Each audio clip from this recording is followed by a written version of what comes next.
Subscribe to our YouTube channel and press the bell icon to get the latest update. Register on our website eduriseindia.com to join our live classes. Hello students, welcome to EduRise India.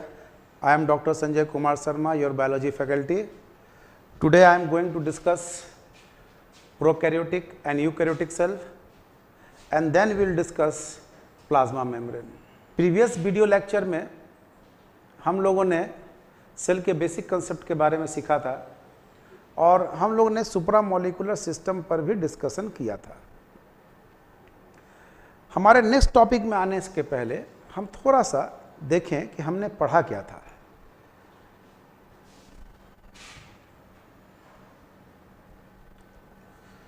हमने सुप्रामोलिकुलर system के बारे में बताया था। सुप्रामोलिकुलर system के बारे में बताया था कि ये जो हमारा जो सेल है ये एक मॉलिक्यूलर डायनामिक मॉलिक्यूलर फैक्ट्री है और इस फैक्ट्री को आपको raw material that is precursors देना पड़ेगा, तो फैक्ट्री प्रोडक्ट बना के देगा, इसमें प्रोडक्ट बनेगा। और सेल के काम करने का तरीका है कि आप उसको रॉ मटेरियल दीजिए थ्रू इंटरमीडिएट वो बिल्डिंग ब्लॉक्स का फॉर्मेशन करेगा। और ये जो बिल्डिंग ब्लॉक है, जैसे बिल्डिंग ब्लॉक का मतलब जैसे सेल ने एमिनो एसिड्स बनाया, तो this amino acids are the building block of protein. आप इसको जोड़कर प्रोटीन का फॉर्मेशन कर सकते हैं। दैट इज इस बिल्डिंग ब्लॉक से को जोड़कर आप मैक्रो मॉलिक्यूल बना। हमने प्रीवियस वीडियो लेक्चर में इसका डिस्कशन किया था और ये जो मैक्रो मॉलिक्यूल्स है that is called biomolecules like protein, lipid, nucleic acid, इसी की प्रॉपर्टीज को हम स्टडी करते हैं बायोकेमिस्ट्री में। और when two or more macromolecules combines they form supramolecular system.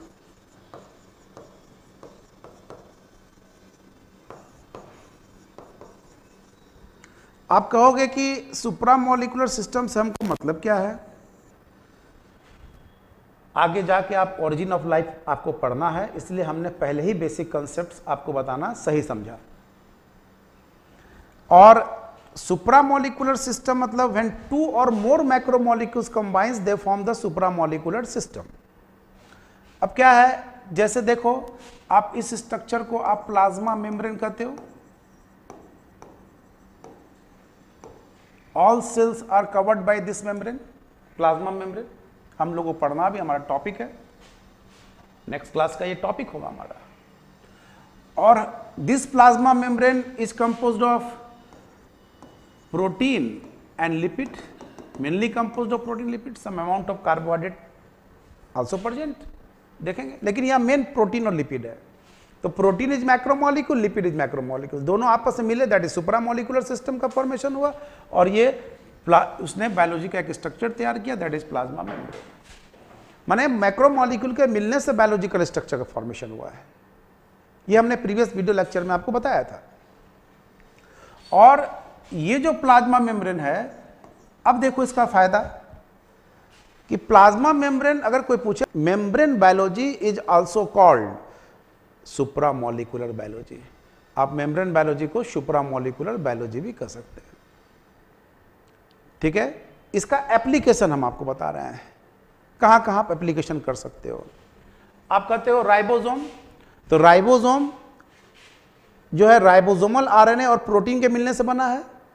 फिर देखो two or more macromolecules combines they form the supramolecular system.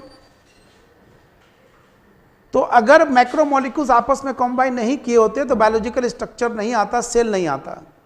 और जब यही सुप्रामोलिकुलर सिस्टम जब ऑर्गेनाइज्ड हुआ, इसी को आप सेल कहते हो। तो ये हम लोग ऑलरेडी डिस्कस कर चुके हैं प्रीवियस वीडियो लेक्चर में। आज मैं 2 पॉइंट आपको इसमें बताने जा रहा हूं। पहला कि आप कोई भी बायोलॉजिकल मॉलिक्यूल, बायोमॉलिक्यूल, यह हमारे लिए कितना महत्व रखता है, यह डिपेंड करता है कि वह उसमें नॉन कोवैलेंट बॉन्ड बनाने की क्षमता कितनी है। सुप्रामोलिकुलर सिस्टम में ध्यान रखना है कि नॉन कोवैलेंट फोर्सेस के द्वारा वो जुटेंगे, कोवैलेंट बॉन्ड नहीं, नॉन कोवैलेंट बॉन्ड्स के द्वारा। जैसे आप कहोगे कि सपोज करो कि ये डीएनए है, it is complex with histone protein, आपको डीएनए कॉम्प्लेक्स विद हिस्टोन कहते हो, डीएनए का एसोसिएशन हिस्टोन के साथ हुआ है। आप क्रोमोसोम कहते हो, क्रोमैटिन कहते हो। तो DNA, how DNA is associated with this histone? तो DNA deoxyribose nucleic acid, it is negatively charge, acid means negative charge. Histone जो basic protein, that is positive charge. तो how DNA is associated with histone? तो by ionic bond, non covalent force के द्वारा जुटे हुए हैं। इसलिए हम इस पॉइंट को आपको क्लियर कर रहे हैं कि बायोलॉजिकल मॉलिक्यूल या दैट इज बायोमॉलिक्यूल अगर आपस में एसोसिएट होते हैं, मैक्रो मॉलिक्यूल्स आपस में एसोसिएट करते हैं, तो उसमें नॉन कोवैलेंट फोर्स का इंपॉर्टेंस होगा।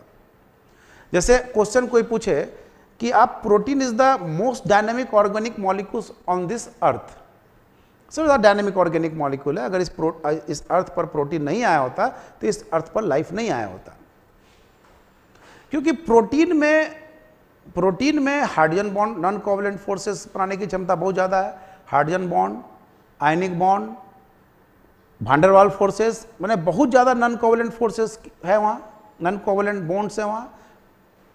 इसीलिए protein most dynamic organic molecule है, क्योंकि वो primary structure, secondary structure, tertiary structure, quaternary structure का फॉर्म पढ़े होंगे। प्रोटीन का structures primary, secondary, tertiary and quaternary, और हम लोग पढ़ेंगे भी बायोमॉलिक्यूल में। अब देखो एक एग्जाम्पल देते हैं, एक एग्जाम्पल से आप समझो कि कार्बोहाइड्रेट, मेम्ब्रेन में जो कार्बोहाइड्रेट है, ये प्रोटीन है, इससे कार्बोहाइड्रेट अटैच्ड है कोवैलेंट बॉन्ड के द्वारा। और मेम्ब्रेन का कंपोजिशन जो है, ये कार्बोहाइड्रेट, ये जरूरी नहीं है कि हर मेम्ब्रेन पर कार्बोहाइड्रेट हो, हम समझेंगे बाद में इसका इंपॉर्टेंस क्या है। अगर इस प्रोटीन को इस कार्बोहाइड्रेट की जरूरत है तब ये अटैच करेगा, नहीं जरूरत है तो नहीं अटैच करेगा। अब मान लो सेल के अंदर हम जब पढ़ेंगे, ऑर्गेनल्स पढ़ेंगे, गोल्जी बॉडी पढ़े या माइटोकॉन्ड्रिया पढ़े, तो इसमें उसके मेम्ब्रेन पर कार्बोहाइड्रेट का इंपॉर्टेंस नहीं है। माने प्रोटीन और लिपिड हर मेम्ब्रेन में आपको मिलेगा, लेकिन हर मेम्ब्रेन में कार्बोहाइड्रेट नहीं मिलेगा। ये हम लोग मेम्ब्रेन बायोलॉजी में समझेंगे, क्योंकि इसका मेन फंक्शन, इस कार्बोहाइड्रेट की मेन प्रॉपर्टी होती है रिकॉग्निशन में, ये माहिर होता है। और अगर इस प्रोटीन को रिकॉग्निशन की जरूरत है तो ये कार्बोहाइड्रेट अटैच होगा।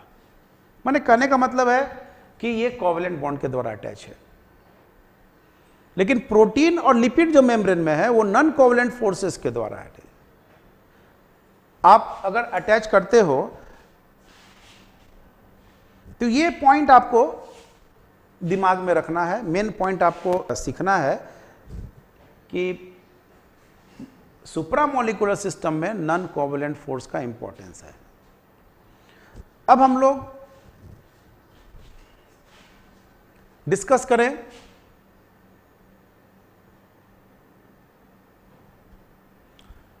प्रोकैरियोटिक और यूकैरियोटिक सेल्स के बारे में। आप प्रोकैरियोटिक सेल में आप कहते हो bacteria, blue green algae, mycoplasma, ये दिस माइकोप्लाज्मा, इसको आप लिखते हो PPLO, प्लूरोनिमोनिया लाइक ऑर्गेनिज्म। तो ये जो है आप इसको लिखते हो, ये जो है स्मॉलेस्ट सेल है, या लिखते हो सिंपलेस्ट सेल है।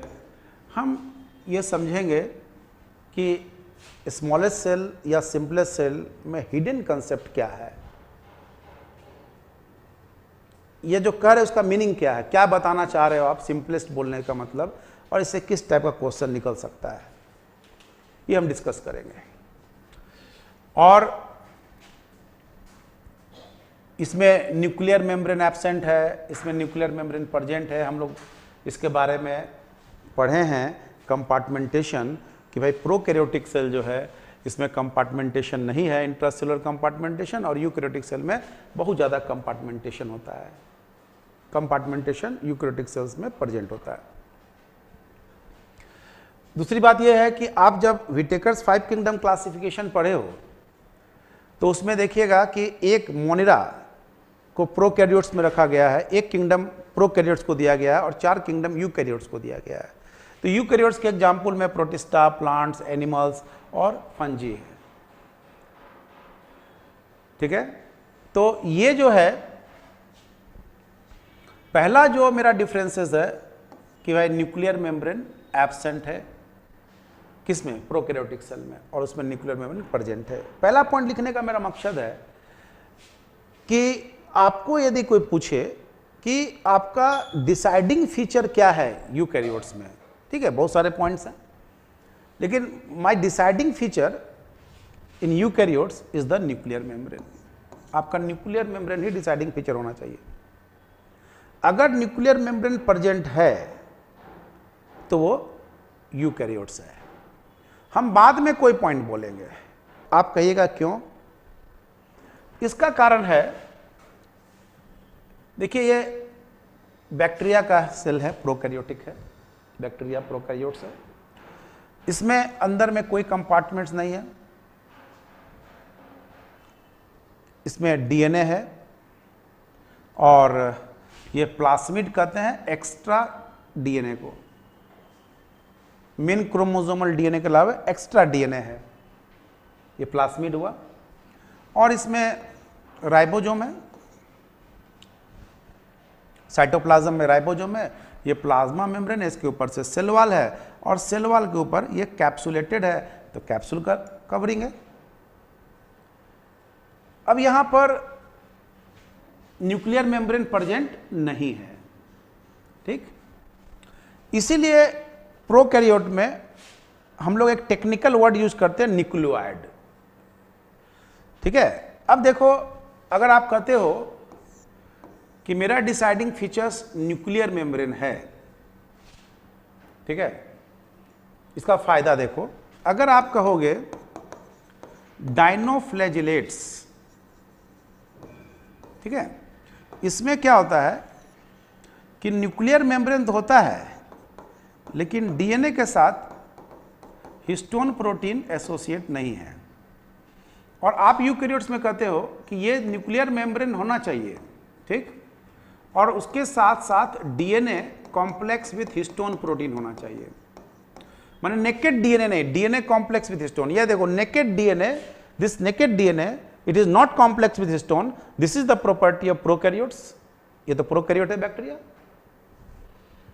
चलो, इसमें न्यूक्लियर मेम्ब्रेन प्रेजेंट होना चाहिए, यूकैरियोटिक है, ठीक है। और ये हम किसके बारे में प्रॉपर्टी बता रहे हैं, यूकैरियोट्स के बारे में।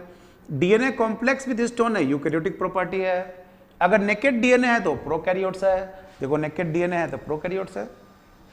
यहां देखो डायनोफ्लैजिलेट्स में न्यूक्लियर मेम्ब्रेन तो प्रेजेंट है but DNA, this DNA not associated with histone. तो यहां पर जो तुम्हारा न्यूक्लियर मेम्ब्रेन है ये तो यूकैरियोटिक प्रॉपर्टी है और DNA not complex with histone, ये तो प्रोकैरियोटिक है। तो इस कंडीशन में कुछ लोग क्या करते हैं, कहते हैं कि इसमें ये यूकैरियोटिक है, ये प्रोकैरियोटिक प्रॉपर्टी है, तो हम इसको मीजोकैरियोट्स में रखेंगे। लेकिन नहीं, हम दो ही चीज जानते हैं, प्रोकैरियोट्स नहीं तो यूकैरियोट्स। हम तीसरा क्लासिफिकेशन नहीं करेंगे और एनसीईआरटी ने किया भी नहीं है, ठीक है। बहुत सारी बात बायोलॉजी में टेक्निकल होती है, नॉन साइंटिफिक होती है, वो टेक्निकल है, पढ़ाई की सुविधा के लिए कोई भी यूज कर लेता है। लेकिन हम यहां साइंस में प्रोकैरियोट्स नहीं तो यूकैरियोट्स के बारे में ही डिस्कस करेंगे। इसीलिए हमने कहा कि हमारा यहां डिसाइडिंग फीचर क्या है, न्यूक्लियर मेम्ब्रेन है। तो अगर न्यूक्लियर मेम्ब्रेन प्रेजेंट है तो हम इसको किस में रखेंगे, यूकैरियोट्स में रखेंगे। आप एनसीईआरटी पढ़िए, यूकैरियोटिक में, यूकैरियोट्स में आइए। तो इस मेरा डिसाइडिंग फीचर हो गया न्यूक्लियर मेम्ब्रेन। नेक्स्ट जो है, इसमें इंट्रासेलुलर कंपार्टमेंट्स एब्सेंट है प्रोकैरियोटिक सेल में, और यूकैरियोटिक सेल में कंपार्टमेंटेशन प्रेजेंट है। माने मेम्ब्रेन बाउंड सेल ऑर्गेनल्स तो है ही, mitochondria, Golgi body, endoplasmic reticulum, ये these are membrane bound cell organelles है। लाइसोसोम है, ये प्रेजेंट किस में है? यूकैरियोटिक सेल में, चूंकि एडवांस सेल है ये। इसके बाद इसका इंपॉर्टेंस आपको पढ़ाए हैं कंपार्टमेंटेशन का हम। RNA and protein synthesize in the same compartment. आप देखो इसमें ये सिंगल कंपार्टमेंट है, ये डीएनए है, तो डीएनए फॉर्म्स आरएनए, तो यहां सीधे ये मैसेंजर आरएनए बनाएगा, और ये मैसेंजर सीधे राइबोसोम है, तो ये राइबोसोम यहां प्रोटीन का फॉर्मेशन करेगा। तो एक ही कंपार्टमेंट है, आरएनए भी उसी में बन रहा है, प्रोटीन भी उसी कंपार्टमेंट बन रहा है। लेकिन अगर यूकैरियोट्स की बात करेंगे तो न्यूक्लियस में आपका डीएनए है, और ये मैसेंजर आरएनए यहां फॉर्म करेगा। आरएनए बनाया किस में? न्यूक्लियस के अंदर एक कंपार्टमेंट में, और राइबोसोम साइटोप्लाज्म में है, और ये साइटोप्लाज्म में आने के बाद यहां प्रोटीन बनेगा। तो आरएनए का फॉर्मेशन एक चैम्बर में हुआ है, और प्रोटीन का फॉर्मेशन दूसरे कंपार्टमेंट में हुआ है, साइटोप्लाज्म में हुआ है। तो आरएनए का सिंथेसिस एंड प्रोसेसिंग, क्योंकि इसमें यूकैरियोट्स में आरएनए बनने के बाद उसका प्रोसेसिंग होता है, मतलब उसमें जो फालतू कोड्स है, ठीक है, वो हटाया जाता है, ठीक है, और उसको कहते हैं मतलब प्रोसेसिंग, जो बाद का डिस्कशन का पॉइंट है। माने सिंथेसिस एंड प्रोसेसिंग एक कंपार्टमेंट में, और प्रोटीन सिंथेसिस दूसरे कंपार्टमेंट में। ये आपका हो गया RNA and protein सिंथेसाइजेज in the same compartment, किस में? प्रोकैरियोट में। और इसमें RNA synthesis and processed in nucleus, और प्रोटीन सिंथेसाइज इन साइटोप्लाज्म। इसमें राइबोसोम 70S टाइप है, इसमें राइबोसोम 80S टाइप है। हम लोग राइबोसोम में इस बात को पढ़ेंगे, सेडिमेंटेशन कोएफिशिएंट क्या होता है, सिविटबर्ग यूनिट क्या है, हम लोग डिस्कस करेंगे। अभी आप इसको इसी तरह से पढ़ोगे कि ये 70S है और ये 80S है। नो साइटोस्केलेटन, उसमें साइटोस्केलेटन प्रेजेंट है।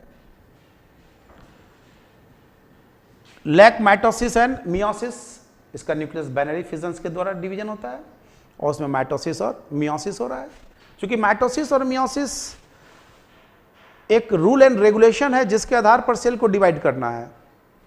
एक सर्टेन रूल एंड रेगुलेशन बनाया हुआ है जिस on the basis of this rule, ठीक है, cell have to divide, cell को डिवाइड करना है, उस रूल के अनुसार सेल को डिवाइड करना है, जो कि यूकैरियोट्स में होगा। प्रोकैरियोट्स में सिंपल डिवीजन होता है, क्योंकि सबसे सिंपलेस्ट सेल है, वो सिंपल सेल है, विदाउट एनी कंपार्टमेंटेशन है, सीधे बाइनरी फिजन के द्वारा न्यूक्लियस डिवाइड कर जाएगा। लैक माइटोसिस मियोसिस, उसमें माइटोसिस मियोसिस होता है। सर्कुलर डीएनए इन साइटोप्लाज्म, और इसमें very long DNA organised into chromosome, chromosome के फॉर्म में ऑर्गेनाइज है, that is DNA complex with histone. यहां पर देखिए DNA is naked, not complex with histone, और यहां पर है DNA complex with histone protein, वो हिस्टोन प्रोटीन से कॉम्प्लेक्स है, मिला हुआ है। ये जो डीएनए नेकेड डीएनए है, ठीक है, और हम लोग जो न्यूक्लियस कर रहे हैं वह स्पेस है जहां जेनेटिक मटेरियल रहता है, दैट इज डीएनए रहता है, ठीक है, और bounded by the nuclear membrane हो। लेकिन अगर ये न्यूक्लियर मेम्ब्रेन नहीं है, ओनली डीएनए है और not bounded by the nuclear membrane, तो हम लोग एक टेक्निकल वर्ड यूज कर देते हैं, न्यूक्लियोइड। द स्पेस और area where genetic material is located which is not bounded by the nuclear membrane. तो हम लोग एक टेक्निकल, आप उसको प्रोकैरियोटिक न्यूक्लियस बोल सकते हो, ठीक है, लेकिन हम लोग टेक्निकल मीन्स पढ़ाई की सुविधा के लिए हम लोग टर्म यूज कर लेते हैं। और प्रोकैरियोटिक जो क्रोमोसोम है, दैट इज डीएनए है, नेकेड डीएनए, उसके लिए हम लोग जीनोफोर वर्ड यूज कर लेते हैं। तो ये आपका डिफरेंसेस था प्रोकैरियोट्स और यूकैरियोट्स के बीच। कुछ टर्म है जो आपको जानना जरूरी है। हम लोग प्रोटोप्लाज्म का एक अलग वीडियो हम लोग बनाएंगे, आपको अलग वीडियो अपलोड किया जाएगा प्रोटोप्लाज्म का। लेकिन आप ये देखो कि पूरे लिविंग मैटर को हम यूकैरियोटिक सेल्स की बात कर रहे हैं, हम लोग प्रोटोप्लाज्म कहते हैं।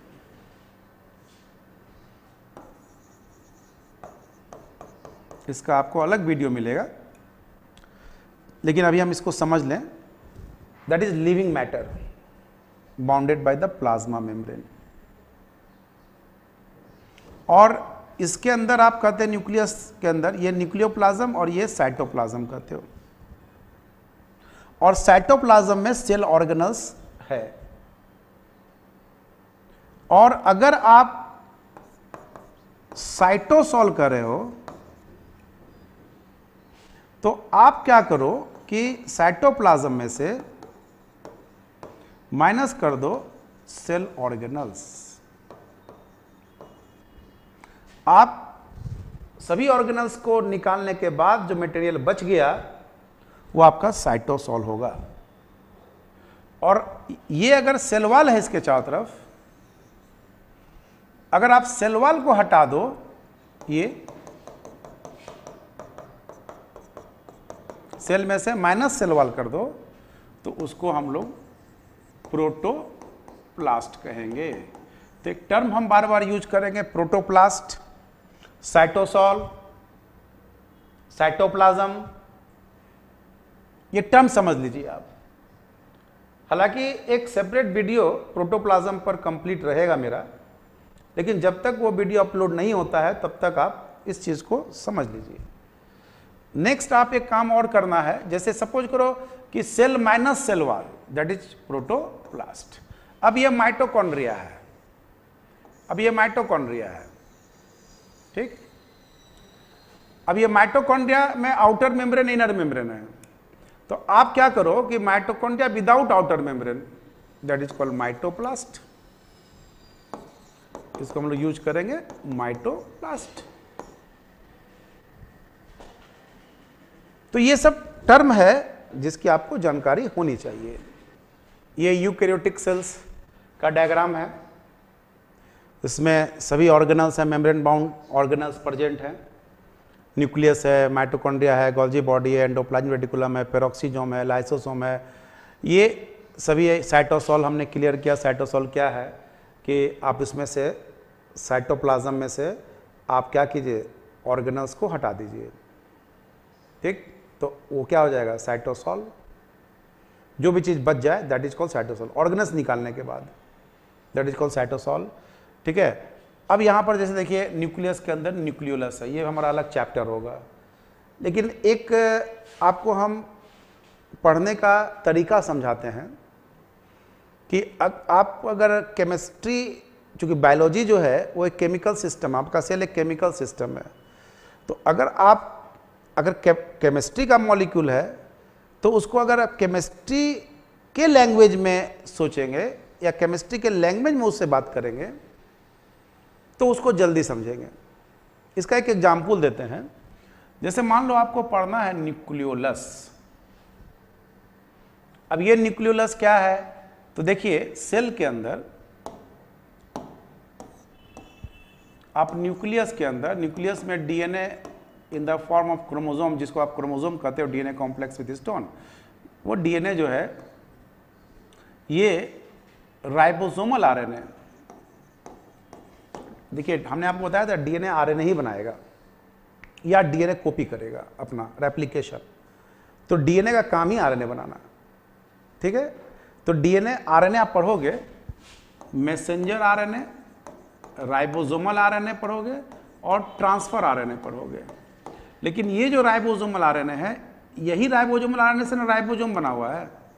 राइबोसोम जो फॉर्म हुआ है राइबोसोमल आरएनए और प्रोटीन से हुआ है, मिलने से हुआ है। तो राइबोसोमल आरएनए ये बना के स्टोर रखता है, ठीक है। और जहां वो स्टोर रख रहा है ribosomal RNA, that is called nucleolus, ठीक। अब है तब हम लोग कहते हैं कि nucleolus is the site for the formation of biosynthesis of ribosomal RNA. Nucleolus is the site for the biosynthesis of ribosome. ठीक, क्योंकि राइबोसोम बनाने के लिए राइबोसोम लाना चाहिए। ठीक है, अब तुम सोचो कि यदि ये राइबोसोमल आरएनए जमा एक जगह, तो आरएनए चाहे राइबोसोमल हो चाहे मैसेंजर हो, राइबोस न्यूक्लिक एसिड है, it means it contains negative charge. इसका मतलब है कि आप सब नेगेटिव चार्ज को एक जगह कलेक्ट किए हुए हो, जो पॉसिबल नहीं है, रिपल्सन हो जाएगा। तो फिर आप ऑर्गेनाइज करके न्यूक्लियस बनाए कैसे? तो यहां पर क्या है कि जैसे अब इसका चार्ज को न्यूट्रलाइज करने के लिए ये कैल्शियम आयन, डाइवेलेंट कैटायन, ये कैल्शियम आयन जो है ये इसकी इंटीग्रिटी को मेंटेन रखता है, ये इसको न्यूट्रलाइज करके, चार्ज को न्यूट्रलाइज करके एक साथ रखता है। आप सेल डिवीजन पढ़ते हो, न्यूक्लियस डिसअपियर, आप कैल्शियम लेके भाग जाओ, कंसंट्रेशन कैल्शियम कम कर दो, तो अपने नेगेटिव चार्ज आपस में रिपल्सन करने लगे, हट जाएगा, डिस्पर्स हो जाएगा मॉलिक्यूल, तो न्यूक्लियस डिसअपियर हो गया। तो here calcium ion maintain the integrity of this nucleus. यहां न्यूक्लियस की इंटीग्रिटी को कौन मेंटेन किए हुए? Calcium ion. तो इस ढंग से अगर हम सोचते हैं कि आखिर ये कोई स्ट्रक्चर है, तो ये कोई ना कोई केमिस्ट्री के मॉलिक्यूल का ही ना ऑर्गेनाइजेशन होगा। तो अगर हम उसको उसी फॉर्म में सोचते हैं तो आसान हो जाती है, हमको समझ में आता है। ये क्वेश्चन पूछा हुआ है कि integrity of the nucleus is maintained by, तो this is the answer is calcium ion. हम लोग बहुत सारा कंसेप्ट सीखेंगे, जैसे आप देखते होंगे, अगर हम सोडियम देखिएगा, जब भी सोडियम को इन जनरल हम सेल से बाहर करते हैं और पोटासियम को हम सेल के अंदर ले जाते हैं। ठीक है, इसलिए क्योंकि पोटासियम हमारा घर का चीज है, सेल का आयन है, और सोडियम हमारा सेल के बाहर का आयन है, एक्स्ट्रा सेलुलर फ्लूइड का चीज है वो, और ये सेल के अंदर का चीज है। इसलिए हम देखिएगा बार बार, कभी भी देखिएगा पोटासियम को अंदर से बाहर नहीं, अगर निकाले तो कोई ना कोई घटना घटेगी। घर का आदमी को, घर का रहने वाला आदमी को बाहर निकालोगे, ठीक है, तो वो कोई ना कोई, माने वहां इसका मतलब है कुछ ना कुछ बात हुई है, उसको पढ़ना पड़ेगा। और ये एक नॉर्मल बात है, पोटासियम लाना है। आप सोडियम पोटासियम पंप जब पढ़ोगे प्लाज्मा मेम्ब्रेन में, आप लिखोगे कि 3 सोडियम आयन, ठीक है, आप बाहर भेजोगे और 2 पोटासियम आयन अंदर लाओगे, तो आप सोडियम को बाहर ले जाते हो, पोटासियम को अंदर लाते हो। तो क्यों ऐसा होता है, इसका कंसेप्ट हम नेक्स्ट वीडियो लेक्चर में आपको हम देंगे कि कौन कौन सा आयन हमारे सेल का है, कौन सा आयन मेरे बाहर का है। नेक्स्ट वीडियो लेक्चर में हम लोग कुछ आयंस की प्रॉपर्टी पढ़ेंगे और प्लाज्मा मेम्ब्रेन को डिस्कस करेंगे। Thank you. Subscribe to our YouTube channel and press the bell icon to get the latest update. Register on our website eduriseindia.com to join our live classes.